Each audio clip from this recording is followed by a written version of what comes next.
Bonjour à tous, bienvenue dans Grand Place. Alors c'est notre dernier jour sur la formation sportive au CREPS.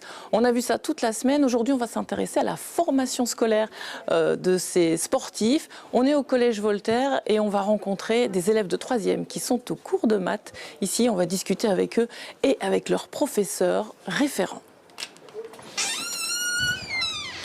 À nous, pour cette dernière émission, on va parler de formation, puisque ici au CREPS de Wattignies, on peut se former au métier du sport, bien évidemment, au métier de l'animation également. On va voir tout ça dans quelques instants avec Philippe Marchand, qui m'attend dans cette salle où des stagiaires sont en train de se former.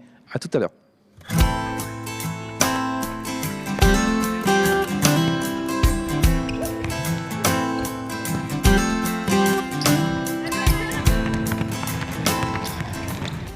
On va donc parler scolarité. Alors je vous présente Dorothée Lahaye, qui est professeure de mathématiques ici au Collège Voltaire à Wattignies.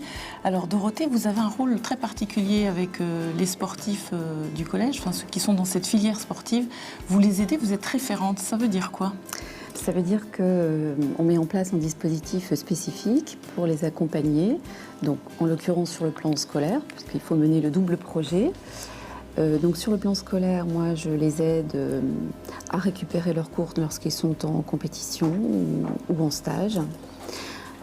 J'assure l'interface entre le collège et le CREPS, donc des rendez-vous hebdomadaires. Alors, pour des jeunes comme ça va de la 6e à la 3e. Ici, on est avec une classe de 3e.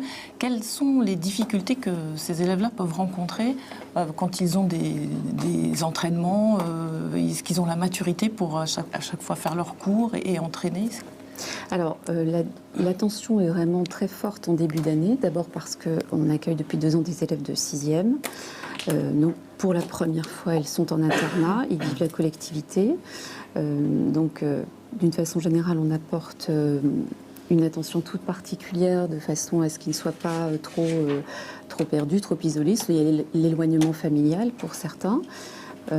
Voilà, donc dès que je repère un enfant qui pourrait être éventuellement en difficulté ou en mal-être, ça peut arriver, on rentre en contact avec les psychologues du CREPS qui assurent un suivi régulier pour ces élèves. Vous êtes la première alerte en fait, puisque vous le voyez au cours, c'est ça ? Vous les voyez au cours de mathématiques, et là vous pouvez sentir, vous avez des moments aussi particuliers de rencontre avec eux ? Alors oui, un moment particulier, 1 heure par semaine. Donc je peux à la fois les accompagner sur le plan scolaire, discuter avec eux lorsque je vois que les résultats sont en baisse, on essaie de comprendre ce qui se passe.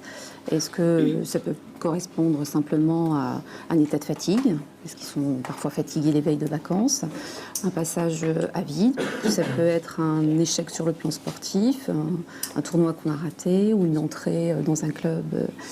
Donc une déception tout simplement. Donc ça peut être juste un petit passage à vide ou au contraire on détecte un mal-être un peu plus important mais qui en général se résout très facilement. Alors Emma, toi ta discipline c'est quoi ? Le hockey sur gazon. Alors tu as démarré quand ? J'ai démarré à l'âge de 7 ans. Et tu as été repérée quand ? Pour venir au CREPS, Oui. Il y a 2 ans. C'est ma première année ici. Alors tu as été détectée quand ? Pendant les grandes vacances, quand on a fait les sélections. Et tu fais comme sport ? Du basket. Alors moi je pratique le volley Oui. au CREPS. Et ça fait combien de temps alors que tu es au collège ? Alors c'est ma première année. Tu es arrivé ici il n'y a pas longtemps, en 3e. Donc Oui. tu découvres la formation sportive. Alors qu'est-ce que tu en penses ? Je pense que c'est bien encadré quand même. Au début on s'y fait difficilement parce que l'éloignement de la famille c'est compliqué.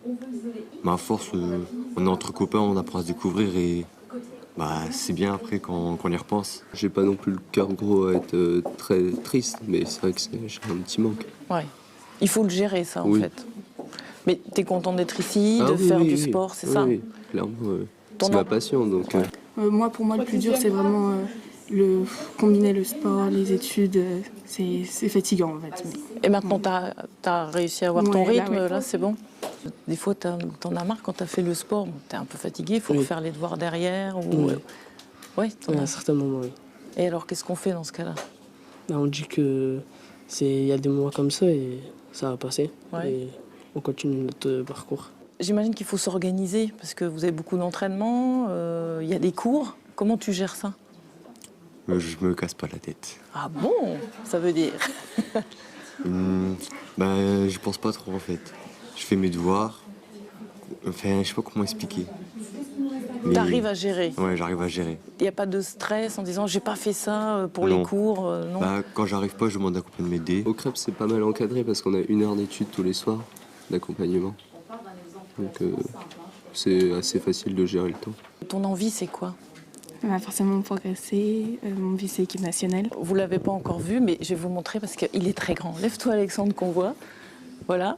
Ça mesure combien de skateur comme ça? 1m93. Voilà. Merci beaucoup, puis bonne chance alors dans Merci. ta formation.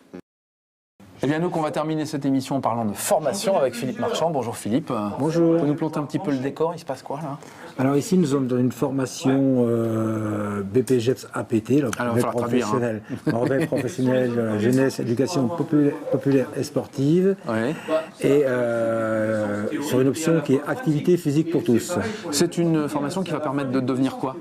qui va te permettre de devenir animateur ou éducateur, et qui va projeter les gens vers des métiers d'animateurs dans les collectivités, D'accord. dans des centres sociaux, pour s'occuper des jeunes et leur proposer des activités physiques. Tout Alors, simplement. c'est vrai qu'on a Comme beaucoup nous parlé depuis le début de cette semaine de la formation des sportifs, des jeunes, des lycéens, des collégiens. Il y a aussi des formations qui sont accessibles à tous en fait ici au CREPS. accessible à tous. Pas forcément aux jeunes, un peu Ah plus non, bien âgés. sûr, le public peut aller de 17 ans à 60 ans. On a déjà vu former des gens beaucoup plus âgés. Ouais.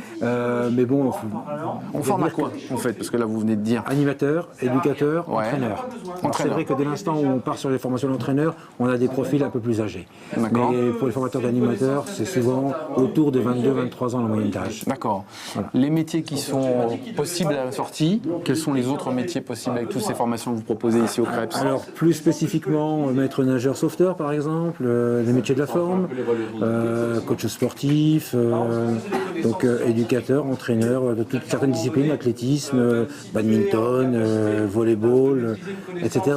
Ce sont des formations qui se déroulent sur combien de temps? Les formations continues peuvent être sur une année scolaire, de septembre à juin, 10 mois. Mais dès l'instant où on aborde l'apprentissage ou des formations pour salariés, on peut aller à 18 mois et même 24 mois. Ouais. Vous avez parlé d'apprentissage. Oui. C'est important ça aussi. C'est très très important l'apprentissage, surtout dans notre champ parce que c'est un peu méconnu.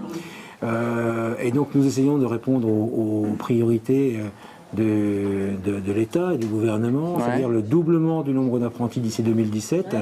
Et nous avons une dizaine de formations ouvertes effectivement à l'apprentissage sur les mêmes métiers, les mêmes formations que je viens de citer. Alors c'est vrai qu'on précédemment. pense souvent aux bouchers, aux boulangers, on ne pense C'est pas ça. aux Voilà. sportifs. Voilà, tout à fait. On ne s'imagine pas que l'on peut devenir éducateur sportif en suivant une formation par apprentissage. C'est méconnu et pourtant ça pourrait bien aider bon nombre d'associations sportives qui pourraient bénéficier entre autres même de financement autour du CNDS. Les associations connaissent, rassurez-vous. Hein, donc pour justement embaucher un apprenti sur 24 mois. Alors c'est bien de se former, c'est bien d'être en apprentissage. Est-ce qu'il y a des débouchés? Il y a du travail derrière? En gros, le taux d'insertion est de 75%. D'accord. Après formation, 75%. Parfois même dans certains métiers, alors comme le maître nageur sauveteur, activité génie de la forme et de la force, on est à 100%. À 100% d'emploi derrière. Tennis également, puisqu'on a une formation au DE tennis avec des partenaires comme la Ligue des tennis. Là, c'est pareil, c'est du 100% derrière. Comment on finance tout ça? Tout ça a un coût, forcément la formation. Moi j'ai envie de me former, je fais comment? Alors il y a plusieurs types. Hein. Le plus facile, c'est effectivement d'entrer dans une formation et d'avoir un profil qui permet d'avoir un financement région. Ça, c'est la chance de pouvoir le faire. Après, sinon, pour les demandeurs d'emploi, c'est un peu plus compliqué. C'est un peu le parcours du combattant. Faut passer Mais par Pôle emploi, vous êtes là public. pour aider et pour Mais voilà. guider. Voilà, c'est ce que j'allais dire. Nous sommes là pour répondre aux attentes des jeunes, aux questions des jeunes et des moins jeunes d'ailleurs, et les emmener justement, leur permettre, en les accompagnant, une entrée facilitée en formation. Bon, et ça tombe bien parce que figurez-vous que le week-end qui vient, c'est porte ouverte. Ce sont les portes ouvertes effectivement sur le département des formations sur le CREPS, 18 et 19 mars. Ça commencera vendredi matin à 10h pour se finir samedi à 17h. Bon, et là, on aura vraiment toutes les infos. Toutes les et infos. on pourra en plus visiter des infrastructures pour le coup. On peut visiter modestement une partie des infrastructures. Les coordonnateurs seront là, donc les managers des formations seront là. Ils seront à même de répondre à toutes les questions des jeunes et de leurs parents, naturellement, parce que c'est très important de rassurer les parents. Merci beaucoup, Philippe, pour toutes ces infos. Et merci de nous avoir reçus ici au Creps à Wattignies. Une autre découverte la semaine prochaine, évidemment, dans Grand Place.